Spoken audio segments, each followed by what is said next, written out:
In 1933, when I was 10 years old, Lane Varney joined my class in school.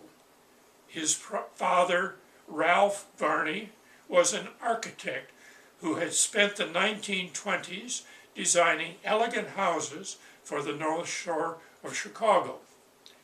In 1933, the Great Depression had decreased markedly the demand for new, elegant homes. Therefore, Ralph Varney moved his wife and 4 children from the expensive Chicago area to the less expensive Champaign-Urbana, Illinois. Lane Varney and I promptly became friends. Every afternoon after school, we played either at his home or at mine.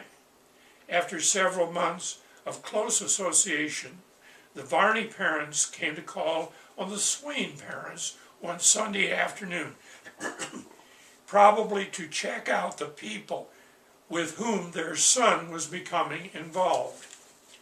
When the Varneys entered the living room, Mrs. Varney did a double take.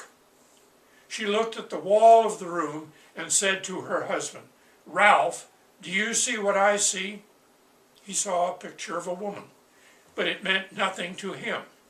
Then Mrs. Varney told her story. In the summer of 1930, Ralph Varney had taken his wife and children on a trip to Europe.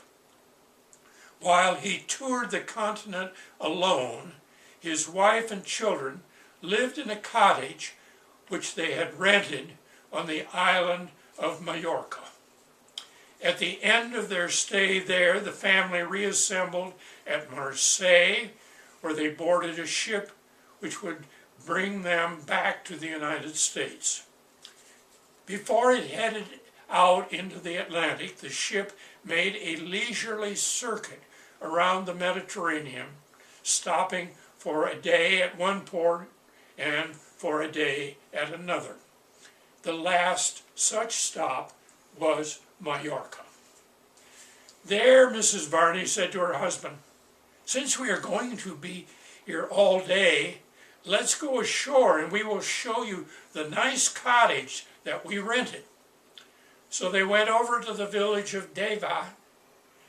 When the maid answered the door, Mrs. Varney asked if she could show Mr. Varney around the cottage. The maid disappeared, and when she returned, she said that the mistress was upstairs and did not wish to be disturbed. But the Varneys were free to look around downstairs.